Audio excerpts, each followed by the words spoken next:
রিশাদ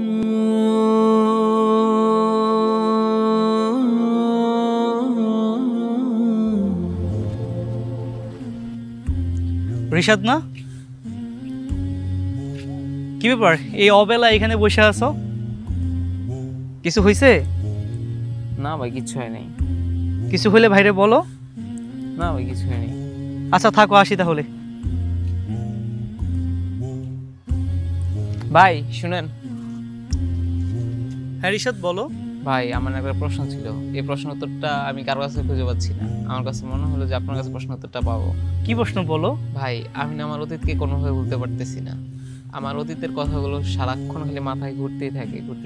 আমি না অনেক ওভার থিঙ্ক করি। ধরেন এখন কিছু ঘটলো, এটাও আমার সারাদিন আমার মাথায় খালি ঘুরতে থাকবো। আমি এটা সহজে ভুলতে পারবো না, মানে সহজে ভুলতে পারি না আমি কোনো কিছুই। আমি না এখন কি করবো বুঝতে পারতেছি না। আরে তোমার এই প্রশ্নের উত্তর তো একদম সহজ। আমি এখন ইসলামপুর যাচ্ছি, তুমি আমার সাথে ইসলামপুর চলো, সেখানে গিয়ে আমি তোমাকে উত্তর দিব। চলেন তাহলে গাইড করে যাই। ইসলামপুর পর্যন্ত পায়ে হেঁটে যেতে হবে। পায়ে হেঁটে? হ্যাঁ। আচ্ছা চলেন। আচ্ছা চলো। 1 মিনিট।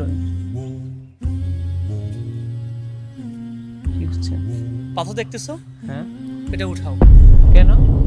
উত্তর চাও তো এটা উঠাও। আচ্ছা ঠিক আছে।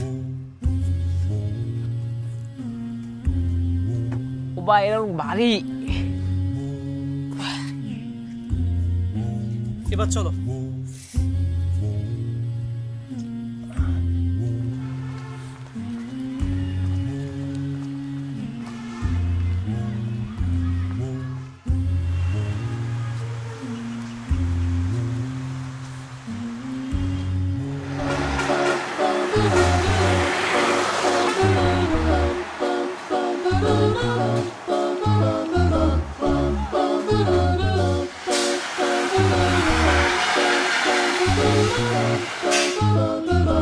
জিয়াদ ভাই, এ ভাই,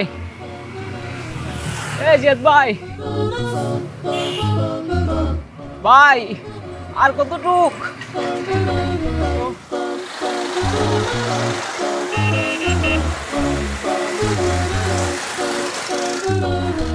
ভাই আর পারতেছি না তো।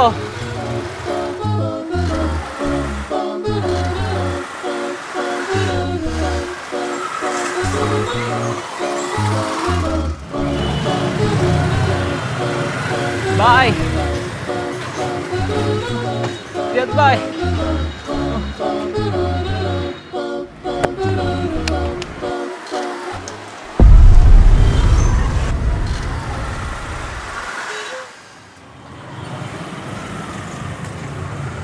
কি ব্যাপার রিশাদ, ক্লান্ত হয়ে গেছো? এত বড় একটা পাথর দিয়ে দিচ্ছেন, আনতে আনতে আমার পুরো অবস্থা খারাপ হয়ে গেছে। তুমি এত ভারী পাথর না আনতে পারলে এটা সেখানে রেখে আসতা। আর ভাই আপনি তো বললেন এটা নিয়ে আসার জন্য, আপনি ভুলে গেছেন।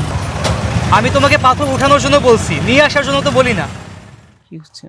পাথর দেখতেছো? হ্যাঁ। এটা উঠাও। কেন? উত্তর চাও তো এটা উঠাও।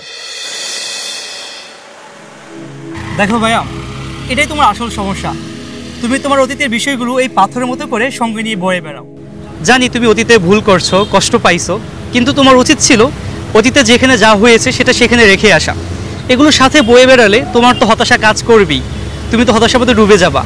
পাথরের মতো করে পথ চলা তোমার ভারী হয়ে যাবে, তুমি ক্লান্ত হয়ে যাবা। জীবনে যদি সুখী হতে চাও তাহলে অতীতের বিষয়গুলো যখন যেখানে যা হয় তখন সেটা সেখানে রেখে আসো। আশা করছি আমার প্রশ্ন উত্তর পেয়েছো। ঠিক আছে ভাইয়া, আসি তাহলে।